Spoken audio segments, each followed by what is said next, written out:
Hello friends, welcome to Goal Rush. We are back with a new topic. The topic of discussion today is the relegation battle. We have with us Ishan Das, Pradeep Parekh, JITUPAN Nath, Rajkumar Ritu Gohai is with us from Moran. And we would like to start with Norwich. Pradeep, can you tell us what happened to Norwich actually? They started quite well. They beat Man City in the first game itself. And that is the only. Yes, please continue. Yes, Rishi. Yeah, this is their fifth PPBL journey. Norwich is having a worst defensive record by conceding 69 goals this season. Okay, and what I blame is injuries and injuries. This is what has gone wrong for Norwich this season. Exactly, the Canaries had it not easy with injuries. Usually finding themselves at different stages in season with every limited access to players per position. Having up to almost with 10 players within the first team set up injured at the campaign at any given time. Like it can be certainly very difficult for any team. But when you are down and when you are down at the bottom and luck seems to be against you, the last thing you need is injury. Yeah, exactly. I think they were too reliant on Teemu Pukki and Cantwell. Pukki was always going to be one of their main players, as last season he netted 29 times, and this season he was not consistent at all. I would also like to add, on the other hand, Cantwell, who recorded 7 goals, he the creative enforcer of the team, couldn't save Norwich this season due to his over-reliant and inconsistent within the season. And one more thing I would like to add on is the only highlight of Norwich this season is the win over Man City and nothing else, I guess. Actually, they played quite well in the start. They had given a tough time to Liverpool also. But they were much more dependent on Teemu Pukki, I guess. Starting was good. Yes, overly dependent and Cantwell and the starting was good. Once Teemu Pukki was sorted out by the teams and they had nothing. Exactly. They were having a very simple philosophy. Then the managers quite got a hold of Teemu Pukki, and then everybody knows what happened to Norwich. But I also Daniel Farke. But I feel that Daniel Farke was too rigid in his playing style, like playing out from the back even against Liverpool and City. Against City it succeeded, but you don't do that against a top 6 side unless you know that you can. But the records certainly show that they did not have the defensive record to play from out of the back against the Arsenal team, against the Tottenham side, against the United side. They all played playing out from the back and have conceded goals because of that. Because playing out from the back, you need the quality in the defense so that they do not succumb under pressure. They do not give the ball away easily. So that's one point. I think if he would have gone for a more like a traditional approach, which normally a relegation battle side takes, like having a low block, defending the box. Exactly, the defenders were injured. Grant Henley, Christopher Zimmerman, all were injured. Yeah, most of them were injured during the season. So I think he should have switched. And Antonio played in the last game. That's that was a game. Yeah. Yeah, Antonio scored quite a few. I think Will also played exceptionally well for West Ham. Almost like 10 players were injured. Yeah. The first team setup players. Yes. That is what performed actually better than expected. He was lagging behind in many cases. It's a culmination of injuries as well as their playing style. Yeah, I which definitely has resulted in the position they are in right now. Top 10 players of your team are injured. What else you expect? Yes, and there apart from Teemu Pukki in the initial parts of the season, I think Tim Krul has been the best player they have. Yes, Tim Krul is the mainstay in the defense actually. Yeah. And Cantwell also he will also get sold at a very good price, I guess. Cantwell. And even when you are down at the bottom, Yeah. And even when you are down at the bottom, the luck seems to be against you. Yes, every time. That happens every time. When you are Every down time. and out, everything goes against you.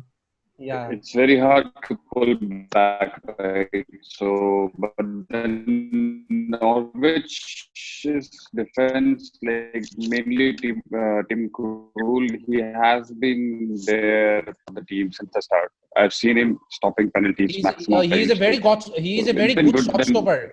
Farka should have done Yeah. something We better. have witnessed that in the World Yeah. Cup Yeah. for Van Gaal when he played, I guess. Yeah, of course. But then, speaking about the relegation battle overall, it seems that only Watford, Aston Villa, and Bournemouth are in with a chance to get, into the safe zone, basically. Yes. So, out of those three teams, only one team will survive the whole debacle. But then, if we talk about Watford, them changing so many coaches, managers, and then after so much of anxiety and angst, they have still got it and almost were through if they wouldn't have played badly in the last few games. Yeah. But then what do you think, Ishan and Jitu, regarding Watford's chances of survival and how they have fared basically after all these things? This is Nigel Pearson's sacking would be the fourth sacking of their season yet, fourth or fifth. That was the horrible choice that was done. From my point of view. Initially, I would have agreed with all the previous sackings because they were down and out each and every time under each and every manager. Like under Quique Sanchez Flores, be it under Javi Garcia, be it under Marco Silva, they were playing extremely poorly and were bottom of the league when Pearson was signed. I think Marcus Silva's reign, in some passes they played really good. But they actually at that time they signed Gerard Deulofeu, I guess. He was playing very good. But they were not getting the results, right? When you are down and when you are at the near the bottom of the league, the only thing that matters is the points. It doesn't matter how well you play on that day. If you don't get the points, it doesn't matter. Nigel Pearson has you should be at least able to secure 1 or 3, whatever you get. Yeah. Nigel Pearson has done pretty well at Watford as it was expected from him because as you might remember that miracle season at Leicester before the season which Leicester won the title, it was a miraculous escape from Nigel Pearson, and I think he shouldn't have been sacked on the basis of a match at West Ham which they lost 3-1. I was watching that match. They were losing 3-0 at halftime, but it was a resurgent second half, and I don't think any manager like Hayden Mullins is now the caretaker. So I don't think any manager should be given the responsibility of saving their season on the basis of 2 matches, and that too against Man City and Arsenal. I think if you look into the teams, I think Watford have been lucky. Watford have been lucky to be in this position. Watford were lucky in many of the cases because after changing so many managers,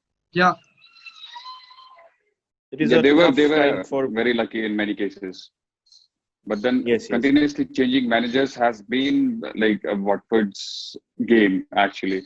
So because of that, they're not able to maintain consistency. So players are getting new managers, new formations, new tactics. So it's hard for the players to cooperate with that. So I think it doesn't help to settle. Yeah, it definitely doesn't. But in appointing a new manager, they were, I think, looking for that spark. Like every time a new manager comes in, there is an upturn of form. Like players trying to prove a new boss. So that's I think a point of view the owner too, because results. Don't you think it Ishan affected the team spirit? I guess some of the other. Yeah, it might be because I heard Troy Deeney giving a press conference that he didn't see Nigel Pearson's sacking coming. Exactly. Yeah. That was there, and it was don't shocking you think, for Ishan, everyone. that changing managers, the way they Watford are doing is unhealthy for the club as a whole, because look at what United are doing right now.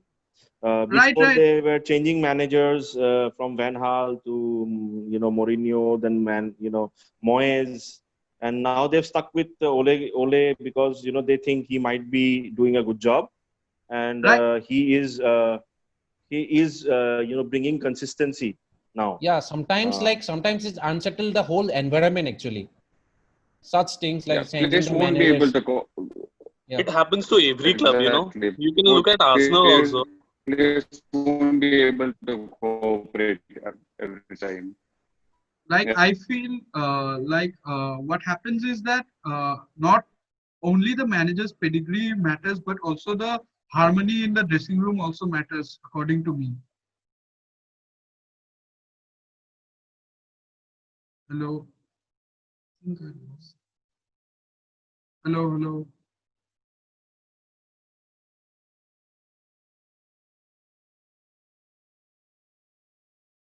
Is that with bad luck with injuries, like the current campaign has been disaster on this front.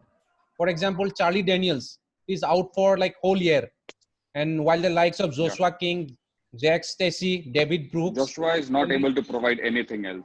They bought like Dominic Solanke, Zefron Lerma, Diego Rico, Begovic. Several were supposed to raise the level, but it remained the same. Like you can see, I think Diego Rico has played well. I don't think he's played badly. But I don't think the but level then he's having a lack at of which support he from should the have other played. people. At the level which he should have played, he has not played that of that level. I also think not having Ryan Fraser in the team has reduced the service Ryan to the.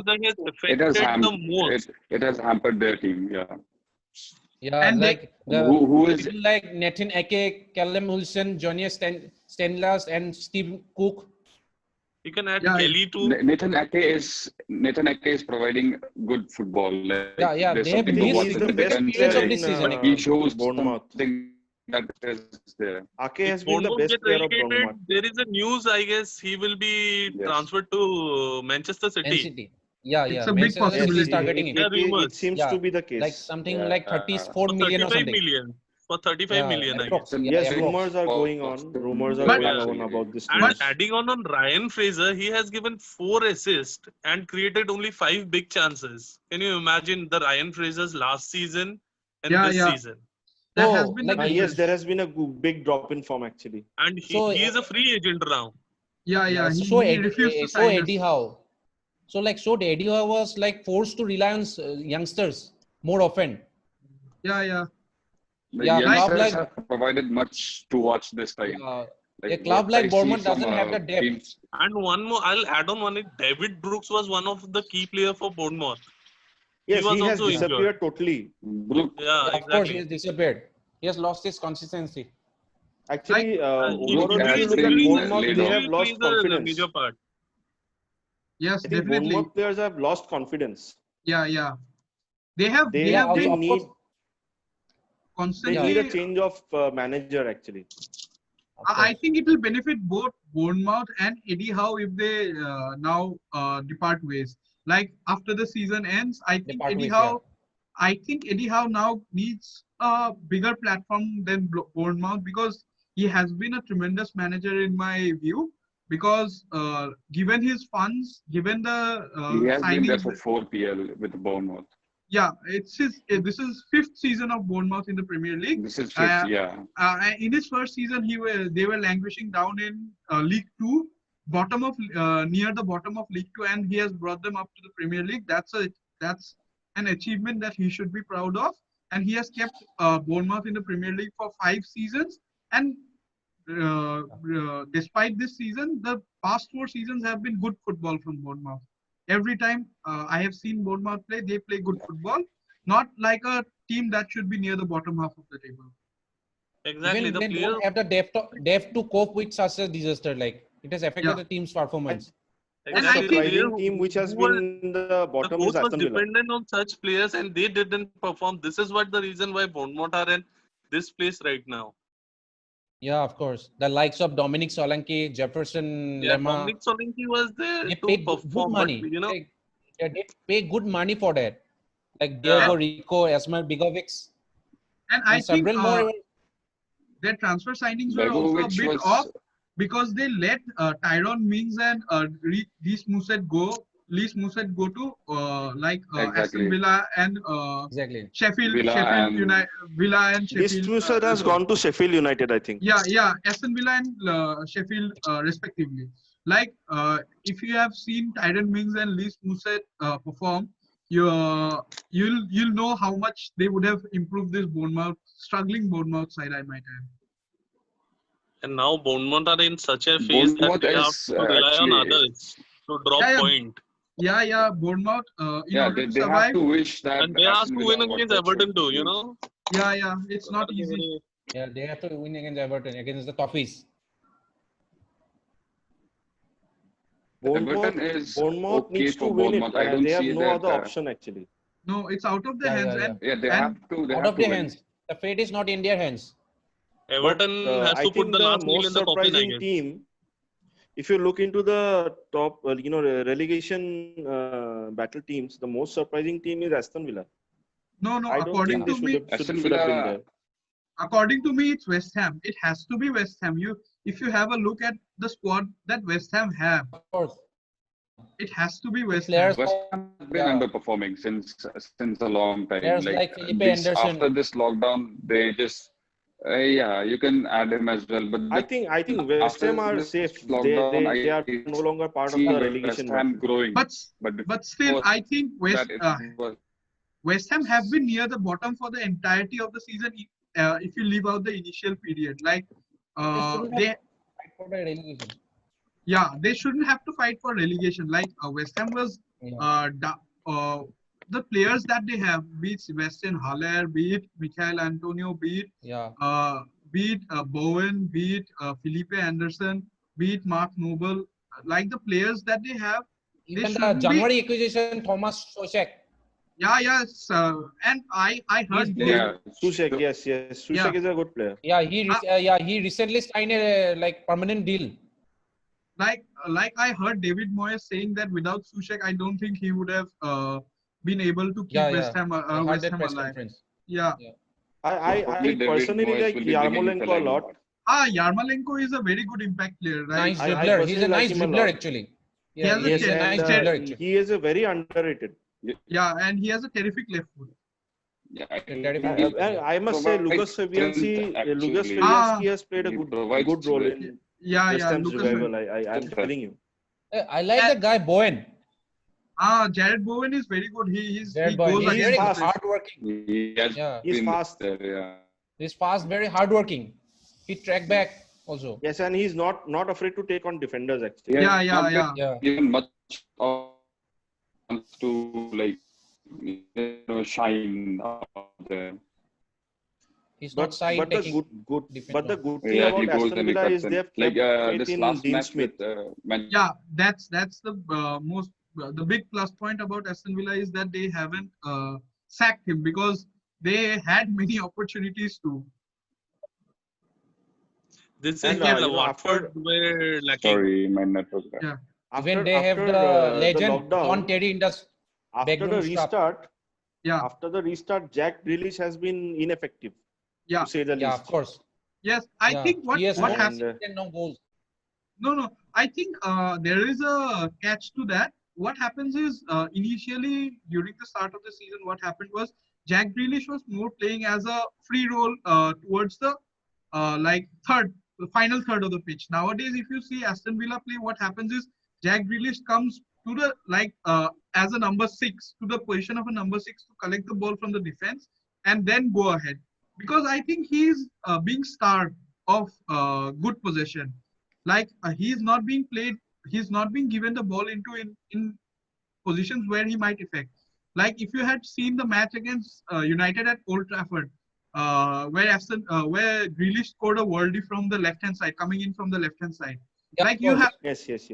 Yes, you'll have to feed him balls in those positions to get the best out of Grealish, I suppose. Because if you see any Villa match, you won't see any player on the field who is getting fouled more than Jack Grealish.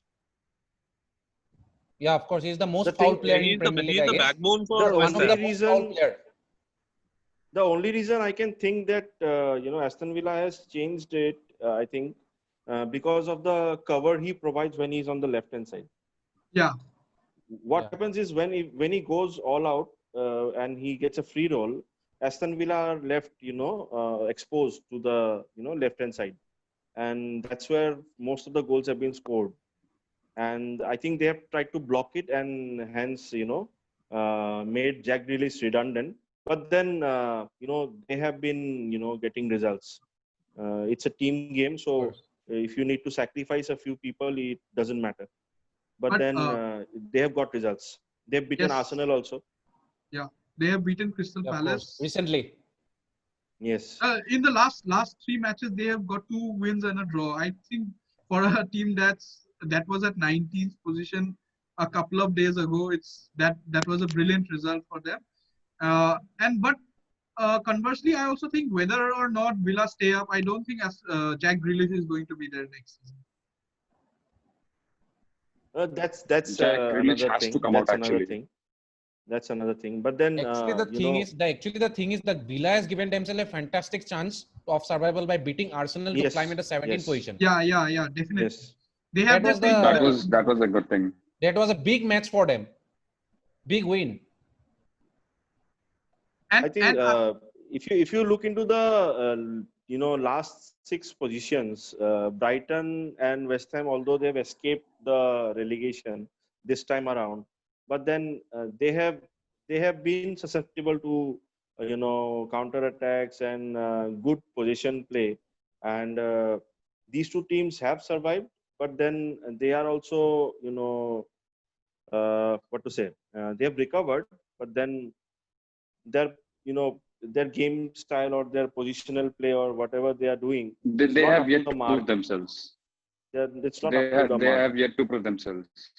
They need to prove themselves. The best result Brighton has got is by beating Arsenal. Arsenal 2-1. Because they came back from behind. Yes. The only saving grace is Maupe, I guess. Neil Maupe, who is playing quite well. And surprisingly, I don't think I have seen Matteo Guendouzi play after that match. Guendouzi was over his head, I guess. I definitely think so. Dunk is also playing quite well for Brighton. Lewis Dunk. Yes. Brighton I has think a Lewis stable Dunk defense. should be recruited. Should go to some bigger club. He is not meant for Brighton. Relegation team loves Arsenal, I guess. Yeah. That's when they play, I think what happens is relegation teams are prepared to do it all for the survival. And I don't think Arsenal are acting like Robin Hood. They are robbing from the rich and giving to the poor.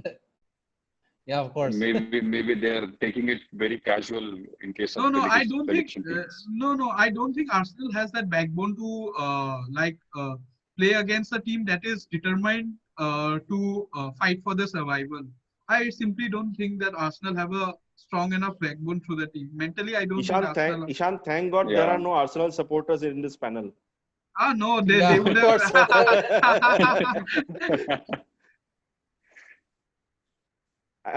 Ritu, can you just enlighten us about the permutation combination going on with the relegation battle? What is the scenario? How things are going to pan out? Yeah, of course, the present scenario for relegation battle is like Norwich is relegated. Okay. Then Aston Villa, Watford, and Bournemouth are fighting for survival. Okay. Yeah. Okay. For Bournemouth, the scenario is like the Cherries need to win at Everton. Anything less, and they are down. Okay. Yeah. If Eddie Howe's men take down the Toffees, they will also need Watford and Villa to lose. Okay. Yeah. Okay. In short, I can say win. Yeah. In short, I can say win combined with losses by both Aston Villa and Watford. And the scenario they need luck on their side. Yeah, they need luck on their side. Of course. They need all the luck. They need to work hard, and then again they need luck. Yeah, of course. Correct. Yeah, Cherries has to do. That is a very difficult task actually. That is a difficult task. Next to impossible, I guess. But football. But you never know. Football is a funny game actually. Football, bloody hell. Yeah. Their point tally and the goal difference. I still remember the moment Manchester United were celebrating and then Aguero came on. Oh man, that was nobody thought of that. That was heartbreaking actually. Yeah, I enjoyed it thoroughly. Something hard to forget for the United fans. I enjoyed it thoroughly though. Although I'm not a Man City fan. Okay, coming back to like Watford. Okay, coming back to Watford. The scenario for them is like a win over the Gunners will be enough if Villa loses. Like if Villa drop any point. Yeah, if a draw would be enough if West Ham beats Aston Villa. A draw would be enough if they beat Aston Villa. West Ham beats Aston Villa. Okay, if both Watford and Villa win, what is the scenario? If goal difference. Like Watford, Villa, Watford will need to have a better result than Villa. Like they'll have to win with a better difference. Yeah, Aston Villa scenario is very complicated. Aston Villa's situation is very complicated. Can you but elaborate? one more thing I want to add on is that Arsenal and relegation battling team are having a love affair now. You know, right? So it is very hard to say. You know? Right. There might be something. Right. Yeah, you cannot predict anything. You cannot predict anything. Yeah, actually. because there is Arsenal. Because you know what happens is Watford have good players. Like you put Sarr, if you feed the ball to Sarr quicker, you don't allow Arsenal to retreat and get the defensive formations, defensive positions early, then I think Sarr's pace can be destructive. And moreover, Troy Deeney is always a handful in the box. I don't think Arsenal are very good at Deeney, you cannot outrun Troy Deeney inside the box. I just want to come in. Yeah. I just want to come in this. I just want to come in this. I just want to ask you all one thing. Say like Arsenal are having a very important FA Cup match, right? Yeah, of course. They win that match and they qualify for Europe, I guess. Yeah, Europa. If you win, so if you are in the Arteta's position, what do? You rest your main players and let Watford do the thing they do, and if they win, they win. They lose. That's not a big deal for Arsenal, I guess. Or they play, with the same team and lose. Risk losing to Chelsea in the FA Cup finals. Because Arsenal are already playing the role of a Robin Hood, So better, I guess, they should more concentrate on the FA Cup final.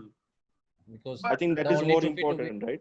That is more important. No, what I feel is he should probably go for both. Like, just try his best for the win against Watford and go for the FA Cup final, because Chelsea is not an easy personally team believe. So he'll have to believe Arteta will go for the FA Cup win. Yeah, of course. I think I do. Because that is more important, and I think keeping the players fresh. That can get you in Europe. By winning the FA Cup can get you in Europe. Yes. And actually, Arteta will be needing more players for next season. And FA Cup, playing in the Europa League will attract more players for Arsenal, I guess. Yeah, definitely.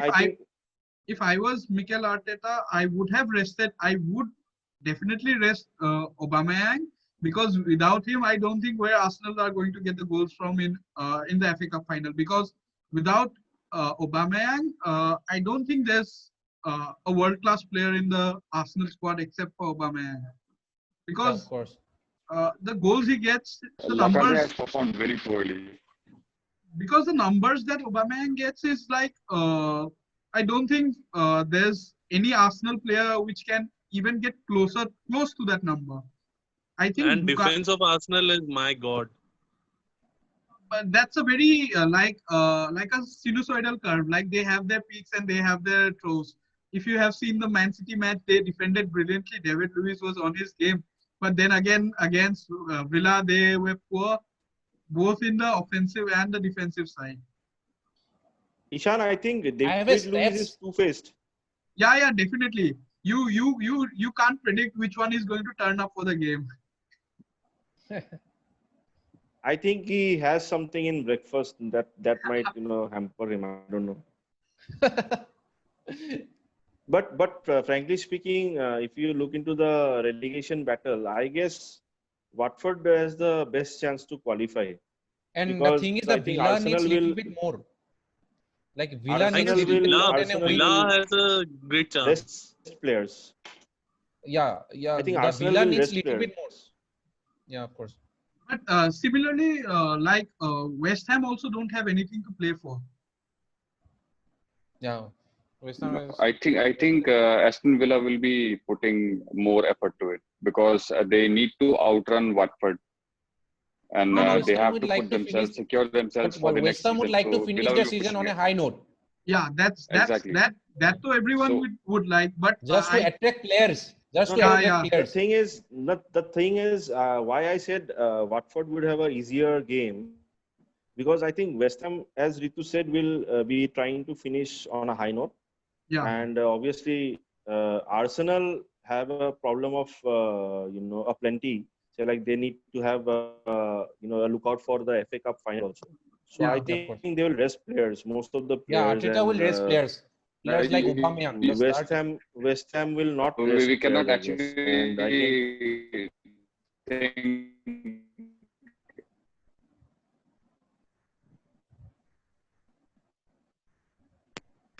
Jitu, you are not audible actually.